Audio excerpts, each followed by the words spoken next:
You want socks immediately. The floor in a modern home sits at 62 degrees in winter.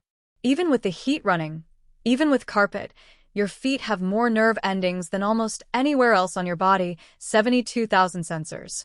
When those senses detect cold, your blood vessels constrict automatically, sending a signal to your brain. We're in a cold environment. A threat detected. You feel cold even when the air temperature reads 70 degrees because your feet are cold, and your brain interprets this as environmental danger. Medical researchers studying thermal comfort discovered something critical in 2008. When foot temperature drops below 68 degrees, the body's thermoregulation system triggers a cold response. Blood flow to extremities reduces, and you feel uncomfortable regardless of the air temperature. Medieval Scandinavian builders understood this. Without the medical research, warm feet mean a warm body. Warm air above your head means nothing. So they built floors that stayed warm long after the fire died. The construction isn't obvious at first. You see finished floorboards, but underneath is where the genius lives. The first layer is rough logs, 8 inches in diameter, laid on stone piers. Nobody sees these, and they don't need finishing.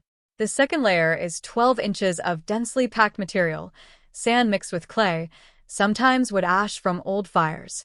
This layer weighs 180 pounds per square foot. For an average room, that's 14 tons.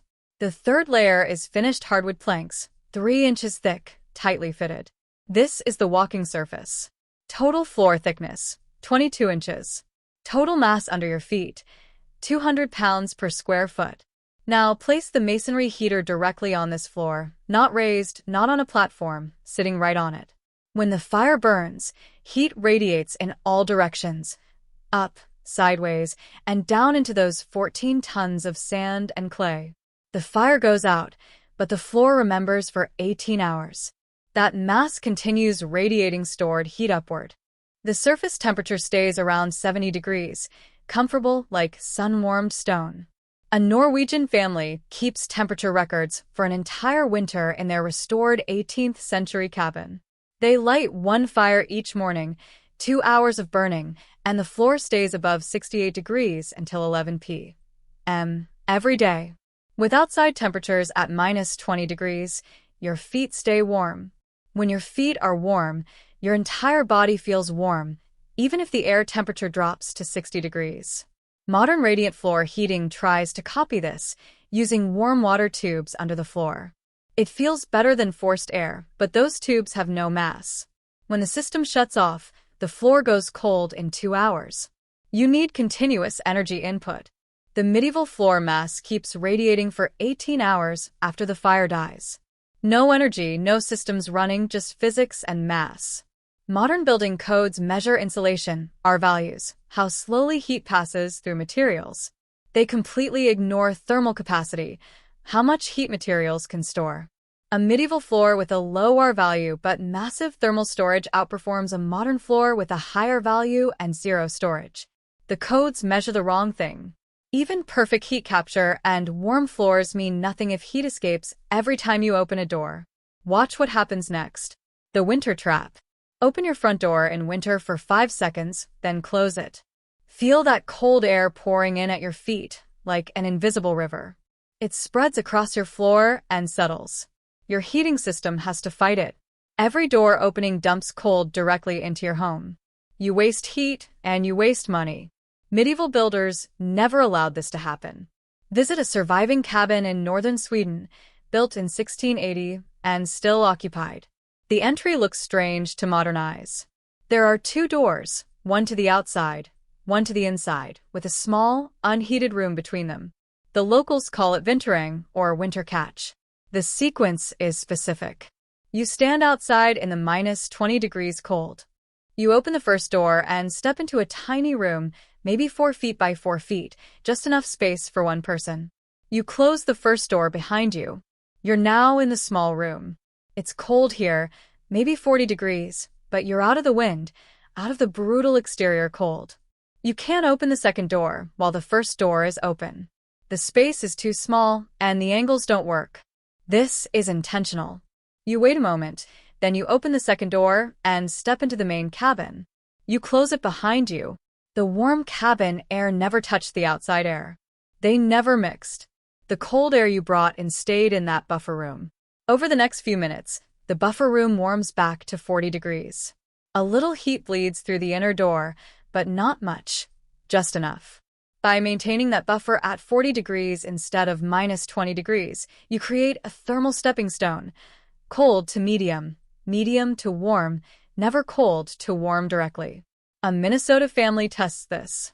They build 2 identical small cabins, same size, same insulation, one with a single door, one with the double door system. They track heating costs all winter, with the same thermostat settings and the same indoor target temperature. The single-door cabin costs $920 in heating. The double-door cabin costs $640 in heating. The airlock saves $280 in one winter just by preventing cold air from rushing in. But there's another detail. The doors open in specific directions. The outer door opens outward, away from the house. The inner door opens inward, into the house. This matters more than you think. When wind blows against the outer door, it pushes the door closed. The wind pressure seals it tighter, and less air leaks through. When fire burns inside and warm air expands, the slight positive pressure pushes the outer door closed. The system wants to stay sealed. Modern mudrooms fail because they're heated. They're just another interior room with a door to the outside. No buffer, no thermal stepping, no benefit. A true airlock must be unheated. This isn't optional, it's the entire point. Arctic research stations use airlocks. They learned this from traditional northern housing. When survival depends on heat retention, you use an airlock. When energy is cheap, you skip it and waste heat. During the 2021 Texas freeze, 4.5 million homes lost power. Modern doors leaked cold continuously, and homes dropped to freezing in hours. Families shoved blankets under doors, trying to recreate what centuries-old structures had built in permanently. Now, here's something most people never consider. Even with captured heat, warm floors, and sealed entries, your walls can work against you or with you. The difference comes down to mass.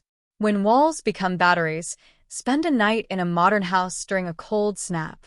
The outside temperature drops from 20 degrees at sunset to minus 10 degrees by midnight. Inside, your thermostat works constantly. The furnace runs, shuts off, runs again, and the temperature swings.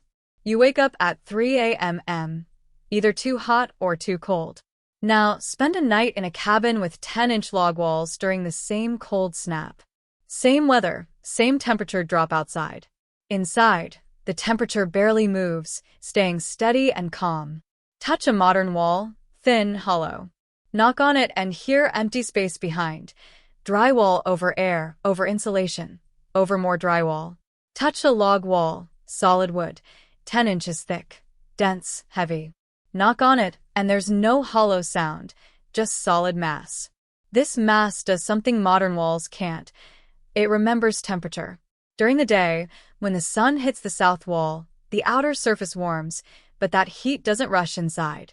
The thick wood absorbs it and stores it. At night, when the outside temperature plummets, the wall doesn't immediately go cold. It releases the stored heat slowly and gradually. The wall acts as a shock absorber, smoothing out wild temperature swings. Swedish researchers tested this in 2017. They built 2 identical small structures, one with modern framing and drywall, one with solid 10-inch log walls. They measured the inside temperature for 2 weeks in February. The outside temperature varied 40 degrees between day and night, plus 20 degrees during sunny afternoons, minus 20 degrees at night. Inside the modern structure, the temperature swings 15 degrees, even with heating running. Inside the log structure, the temperature swings only 3 degrees total. The walls are doing the work, absorbing heat when there's too much, releasing it when there's not enough. Engineers call this a thermal flywheel. A massive rotating wheel in an engine maintains smooth rotation even when the power input varies. Thick walls maintain smooth temperature even when outside conditions swing wildly. A typical medieval cabin contains roughly 60 tons of solid wood. That's like having a massive battery of heat storage surrounding you. Modern homes have maybe 500 pounds of drywall and lumber in the walls, almost no storage capacity. During a 3-day cold snap in Norway, researchers monitored both types of homes. The modern home's heating system ran 18 hours per day trying to maintain comfort. The medieval cabin's fire, burning only 2 hours per day, provided the same comfort level. The thick walls captured heat during the burn and released it over 22 hours. The temperatures stayed stable. A National Bureau of Standards study from 1980 confirms this. 2 identical structures, one with 7-inch logs, one with conventional framing at a higher R value. During winter, both use similar energy, but during spring, with temperature fluctuations, the log building used 46% less energy. Thermal mass becomes increasingly valuable as temperatures vary. Modern building codes focus entirely on resistance, R values, how well walls block heat flow. They ignore capacity completely, how much heat walls can hold. But thick walls do one more thing most people never think about, something you can smell and feel but rarely notice until it's gone. Air that regulates itself. Walk into a modern house in January with the heat running and the windows sealed. Take a deep breath. Your throat feels dry and your nose stings. Touch your lips. Your skin is dry. Check the humidity gauge. 22%. Desert levels. Your eyes irritate and your sinuses hurt. You wake up with nosebleeds. Static electricity shocks you every time you touch metal. This is the modern winter experience. Sealed homes, dry air, constant discomfort. Now, walk into a cabin with exposed wood walls in January with the same cold outside and the fire long dead. Take a deep breath. Different. Your throat doesn't dry and your nose feels normal. The air has substance to it. The humidity naturally stays around 45 to 50%, comfortable and healthy, with no humidifier, no mechanical system, and no energy use. The walls, solid wood walls, do something modern walls can't. They absorb and release moisture. When you cook, when you shower, when you breathe, you release moisture into the air. In a modern home, that moisture has nowhere to go. It either condenses on cold windows, or the house becomes humid. So we install vapor barriers, plastic sheeting in the walls. The goal was protecting wall cavities from moisture damage, and it worked. The wall cavities stay dry, but now your living space can't regulate itself. Moisture builds up, or if you ventilate to remove it, the air becomes too dry. Wood walls solve this naturally. When the humidity rises above 60%, the wood absorbs moisture from the air. The wall surface pulls water vapor in and stores it in the wood fibers. When the humidity drops below 35%, the wood releases moisture back into the air slowly. The wall acts as a buffer, keeping the humidity in the comfort range of 40 to 55%. No systems, no energy. A Vermont family restores an old log cabin. They install a humidity monitor and track it for 1 year. In winter, the humidity stays at 42 to 48%, with no humidifier. In summer, the humidity stays at 48 to 54%, with no dehumidifier. Their modern house next door needs both, a humidifier in winter and a dehumidifier in summer. 2 machines, constant energy, filters to change, maintenance costs. The cabin needs nothing. The walls do the work. OSHRI research in 2021 confirms this. They call it hygroscopic buffering. An 800-square-foot cabin with exposed wood walls can absorb and release 18 pounds of water automatically. But the walls do something else you can't easily measure. They clean the air. New furniture releases chemicals, formaldehyde, benzene, carpet backing, paint adhesives. These off-gas into your home's air, and you breathe them constantly. Modern drywall can't absorb these compounds. They remain suspended in the air. Wood surfaces actively absorb volatile compounds. The fibers capture them, and the air quality improves naturally. Finnish researchers measured indoor air in modern homes versus log cabins, using the same furniture, the same products, but with different walls. The log cabins had 20 to 30% lower concentrations of volatile organic compounds. The wood is cleaning the air passively. People say old cabins feel healthy or smell better. It's not nostalgia, it's measurable air quality improvement. There's one final detail. So simple it seems obvious once you see it, yet we've stopped doing it entirely. Secret 6. Geometry that prevents waste. Look at a modern living room with a fireplace. Where is it? Against an outside wall, with a big chimney visible from the street and stone facing as a design focal point. Now look at where the heater sits in that finished cabin, in the corner, an interior corner, not touching any outside walls. You can't see it from outside. It's purely functional placement. This seems minor, but it's not. Stand next to a modern fireplace against an exterior wall. Hold your hand near the back where it meets the wall. Warm, very warm. That wall is radiating heat. Where is that heat going? Through the wall to the outside. The fireplace has 4 sides. 3 radiate into your living space, and 1 radiates into or through the exterior wall. You lose roughly 1/4 of the heat immediately. Look at a heater in the corner. All 4 sides face interior living spaces.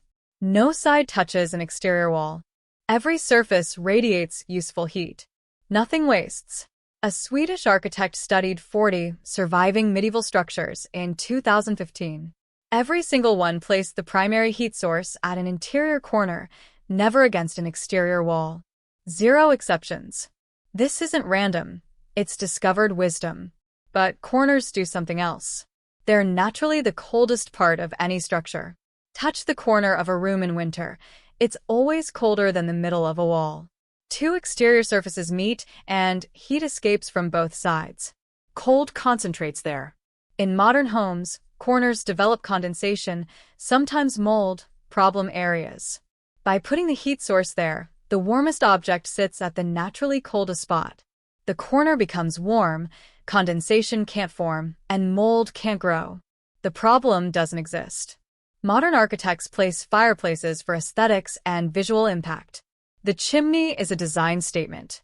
Function gets sacrificed for appearance. You get more useful heat from the same fire just by positioning it correctly. These 6 secrets don't work in isolation. They work together. Each supports the others, and when combined, something remarkable happens. The knowledge is worth keeping. 6 systems, 6 forgotten principles, observation, trial and error, centuries of refinement, not computer models or engineering degrees.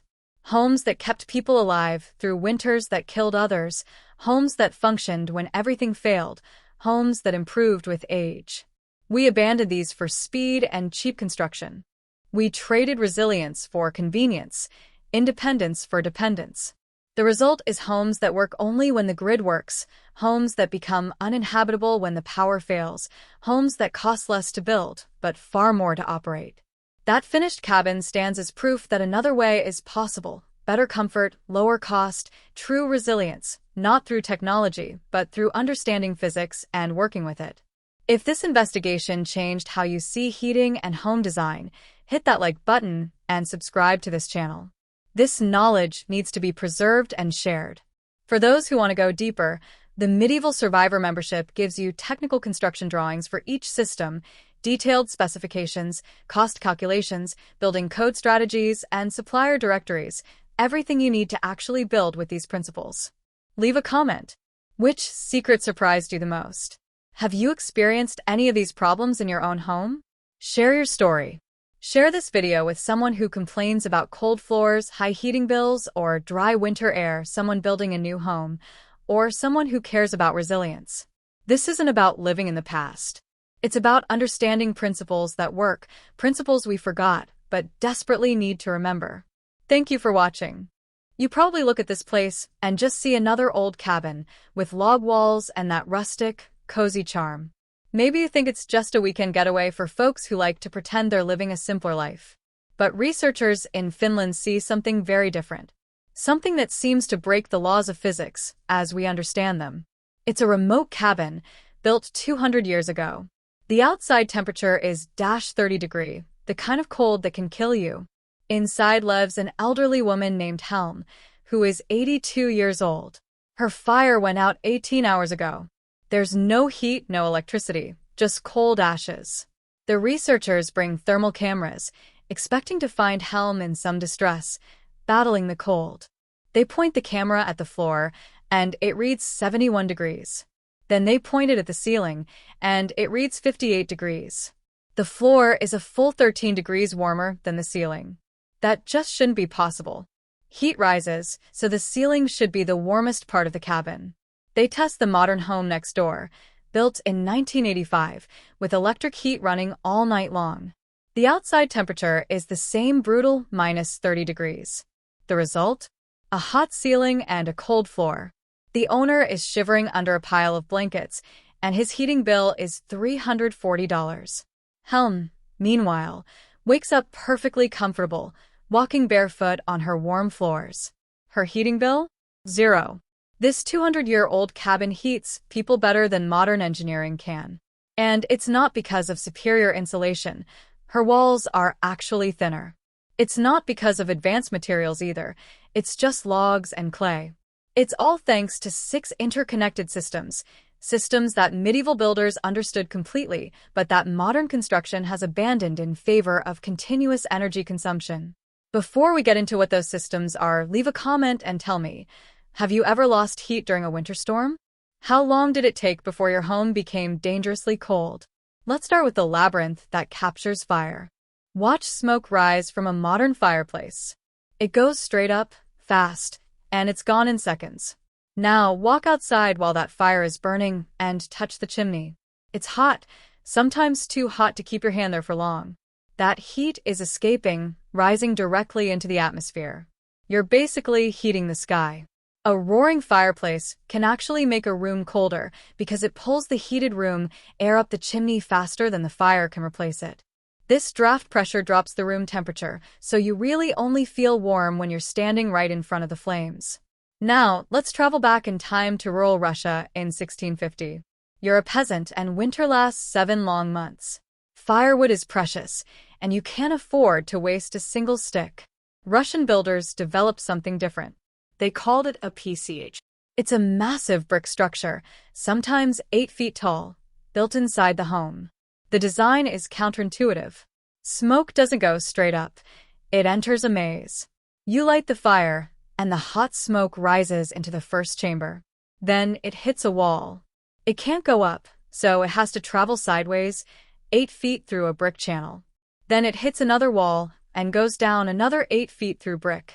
Then sideways again, then up slightly, then sideways. The smoke travels through 32 feet of winding channels before finally escaping through the chimney. Touch the chimney on the outside while the fire burns. It's barely warm. Almost all the heat stayed inside, captured by the brick. As the hot smoke crawls through those 32 feet of channels, every inch of brick surface absorbs heat. The smoke enters at 1,400 degrees and exits at 85 degrees. Almost every bit of thermal energy has been pulled from the combustion gases and stored in 4,000 pounds of masonry. That mass will radiate warmth for the next 24 hours.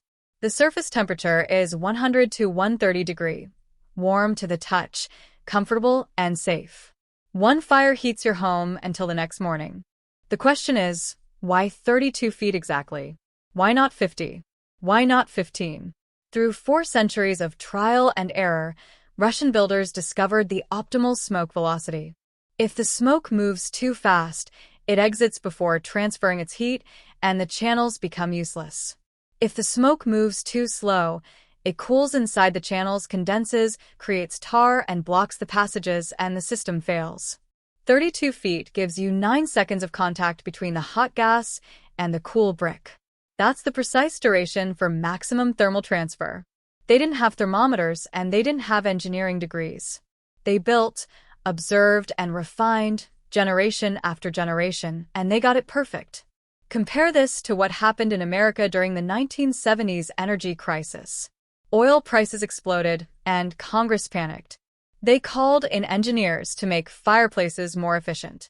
The engineers focused on the draft, trying to get the smoke out faster, with less smoke in the room and cleaner burning. They succeeded. Modern chimneys pull smoke incredibly fast, but faster smoke means less heat transfer and more waste. They optimized for the wrong thing. A medieval Russian heater captures 80% of the fire's energy. A modern, high-efficiency fireplace captures 60% at best. We made fireplaces better at removing smoke, but we made them worse at capturing heat.